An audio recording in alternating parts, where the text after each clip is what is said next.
All right, everyone, welcome back to another Star Wars Galaxy of Heroes video with Fat Phil, and we've got a lot to cover today. So we're going to get right into this video. We're going to be talking about what is going on in Galaxy of Heroes right now. What kind of should you be doing? With these packs that have come in now, a lot of you are asking questions about what fleet to use, how do I beat these teams, what do you focus on it? They want me to farm new things, but how am I supposed to farm that when I need to spend time getting Kylo or Rey? So let's talk about this. There's a lot to cover here. Again, I'm milking these packs for all they're worth, guys. I'm sorry, but there's really great questions that keep popping up every single day that you almost could do a video. It's almost a shame I'm going on vacation, so channel update real quick.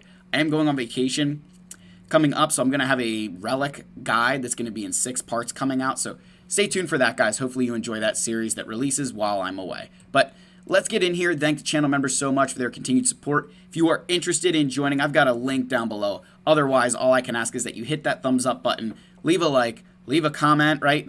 Let me know your thoughts, and we've got to get to 10,000 because we want to celebrate our king. If we get to 10,000, Wampa hits Relic 9 on a special live stream. You guys know the drill. Go ahead and subscribe. So let's get into the game here, and let's kind of talk about some of these things that people are seeing. So one of the big ones is a lot of you are saying, man, Phil, I can't beat these fleets now that they've got all of these ships relicked. I'm just going to say now that that's the unfortunate truth of this new pack, right? That unfortunately, players who bought that pack are going to have a huge advantage in Fleet Arena. That if you're in a newer fleet shard, your entire fleet shard is just going to be chock full of those teams, whether or not they even have the Raddus, right? That whether or not they have the Raddus, you're just going to see these resistance fleets because most players do not have these ships. They do not have relic pilots early on in the game, so it's a huge head start. My advice for you as a player would be that you kind of do 2 things, right? So my first piece of advice is that if you did buy these packs, I would definitely be running a variation of this fleet. If you didn't and you're coming up against them, just keep your nose to the grindstone, go farm what you were doing. You've just you gotta take it on the chin, right? You can't sit there and dwell and be like, oh, it's not fair. Guess what? You know what? Is it fair? Yes? No? I don't, the answer doesn't matter. It's irrelevant whether or not it's fair. It happened. So I just want to get that out. Now, as far as capital ships to use, let's say you don't have the Raddus. You can tell, my Raddus is still level 1. I have not done a single ability upgrade, but I do have it 7-star. I actually just got that today, which is hilarious. But what capital ships would I use if I didn't have the Raddus available for that resistance fleet? So there's kind of 3 that I would mention here. The first one I'll mention is Home 1. This ship does not have a crazy amount of Rebel synergy. The biggest part of it is right here, that the bonuses get doubled for relics, right? The critical damage and protection up when attacking at a turn. But otherwise, when you look through the fleet, there's not a whole lot of things that specifically call out rebels. If you notice that, right? It's all random allies, right? It's not about rebels. So this is a great capital ship because it's designed for rebels and they get those nice bonuses, but overall, it's not huge, right? Overall, it's not this crazy kind of thing. So I really do like that. I think that's a big important thing to keep in mind there with the Home 1. The next one is Executrix, which very similarly, outside of this bonus right here, where you get 20% offense for debuffed, doubled for Empire allies. But then it just says allies gain 20% turn meter whenever any ship is destroyed. That goes to everybody.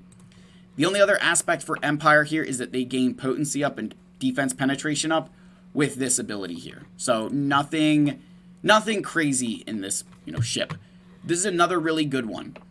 The difference here between, I'd say, Executrix and the, where is it at?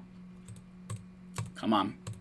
And Home 1. The biggest difference between Home 1 and the Executrix, in my opinion, the Home 1 does have some healing, right? It does have some banner recovery or longevity that the Executrix does not. The Executrix is all about kind of massacring the enemy team before they really, you're dealing a lot more damage, but you don't have any recovery baked into the capital ship itself.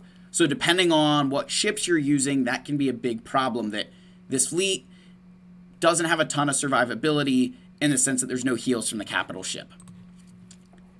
The last one I'll mention here is the Chimera, which I know is a much more rare ship for players because it requires Thrawn and some Phoenix ships. But if you have this ship, this I think is the king of mix and match fleets.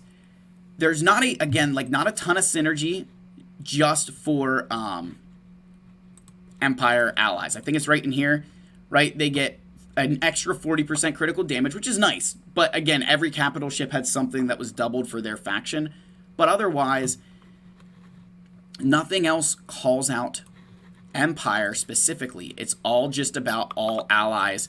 And that to me is super important, right? Is that it's just a great overall capital ship. So in my opinion, this is one that you can use if you have it with that resistance fleet and do wonders with it, because you're going to get a lot of survivability. So you think if you're going up against someone who maybe doesn't have as well a geared fleet and you have the Chimera, imagine that they're getting your Houndstooth down close to dying and then you come in and heal it completely. Like, it's just such a demoralizing fleet when that can happen using Thrawn's Annihilate ability. So yeah, this is a very good overall capital ship, and I think that that's the one, if you have it, I would use. Otherwise, you could go between Executrix and Home 1, probably leaning a little bit more towards Home 1, in my personal opinion, with that protection up and other things. But again, that's kind of my recommendation if you don't have the Raddus with that fleet. Obviously, if you have Executor, it doesn't matter. Or you got, like, there's certain fleets that are going to far outclass this Resistance one.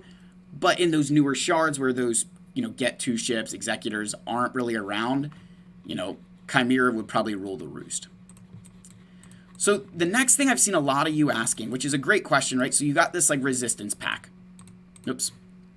Like, you bought the Resistance pack, and you're kind of like, well, how do you beat these teams without mods? Like, especially if you're a newer player. Like, I showed Andrew Bradshaw's account from Discord where, like, all of his relic characters are first order. He doesn't have any relic characters outside the first order because he was a newer player when he bought this. Let me just, I'm going to go into his account just to show you guys, so he gets another little shout out here. But for someone like him, right, his opponents now are going to have to deal with that. I said him because I want to be able to use this as an example here. So when you go in here, look, his arena team's still unchanged with this Empire, but now he's got these first order characters. So what a lot of you are going to start seeing is everybody always says mods make the biggest difference, mods make the biggest difference. And that is a great statement to make when everybody's equally geared. But if you're going up against this, first order team and they don't have mods on them, right? They don't have mods, but they're Relic 5, and you're trying to go at them with a, under-geared Geo or Phoenix team, you could potentially lose just because they're so highly geared that it doesn't matter, that mods just aren't making a factor for them because they're Relic 5.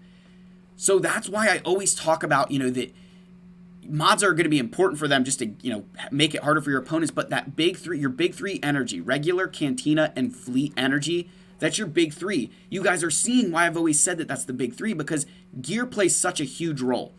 Mods make a difference, right? Mods make a difference when you're going up against somebody with similar account levels. For example here, right? Like in my fleet, or, my squad arena, like mods are going to make a difference in these fights where, they've got relic levels and stuff, but the concept being like similarly geared things, mods are going to play a much bigger role here than if I've got relic 5s and you've got gear 12s. The biggest difference there is the fact that my characters are higher relic levels. You know what I mean? That, when everything's equal, that's when mods make an impact. And that's why I kind of say that it's a separate energy. It's one that you kind of do when you get to that point where you can afford it, because before that, gear is king. And I think a lot of you are going to end up seeing that now with these packs in the game, that those relic characters, even if you don't have a ton of mods on them or even the best mods, the gear is what's really going to throw people for a loop. Now, the next thing I saw a couple players asking, and I'm going to go into, I think, Wombat. Did he buy this? I got to see if Wombat is even in here. Yeah, Wombat. So if we go to Wombat's account here, right, and we come in here and we start looking at this stuff. So I think he bought did he buy the first order pack? Yes, he did. So he bought the first order pack. What I've seen a lot of players asking is, Phil, I got this pack, they want me to farm the newest things. How am I supposed to do that when I need to spend all these months getting ready now for, Supreme Leader Kylo Ren or Rey? Well, what you're going to need to keep in mind is context.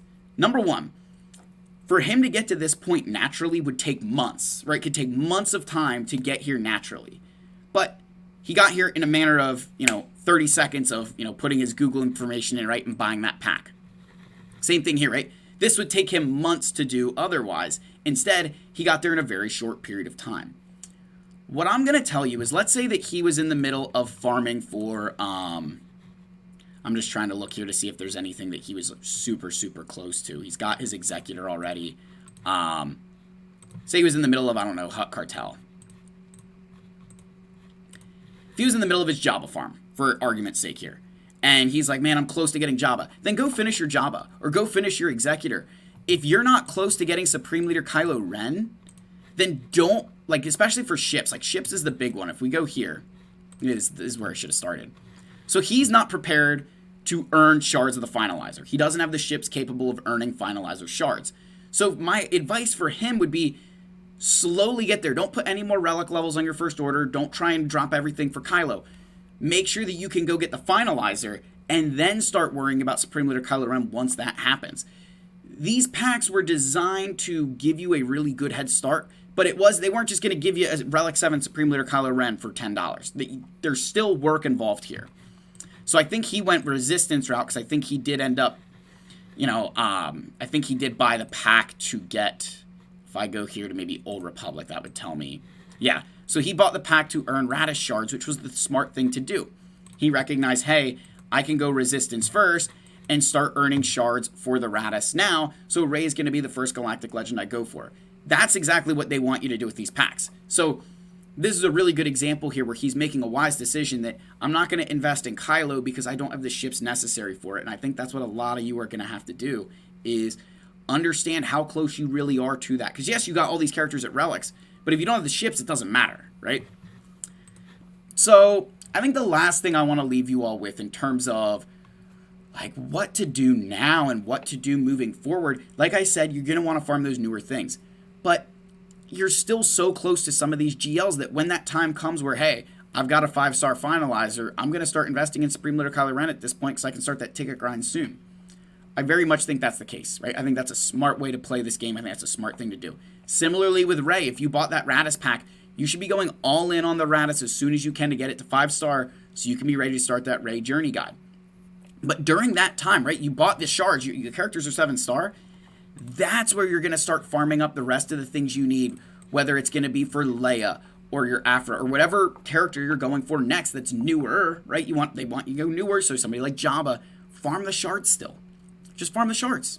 You'll get there, right? It'll happen over time, but farm those shards. That's exactly what this is meant to do, is that you don't have to spend time, not just even relicking, but starring those characters. So I want to leave you guys with that. Hopefully it gives you some, context, advice, and helps you with kind of like what is going on and what do you do here? Because there's a lot of questions. I really wish I could give you more, but I think it's just, this was enough in this video here. So let me know your thoughts. I love all you. May the Force be with you, and I'll see you in the next one. Cheers.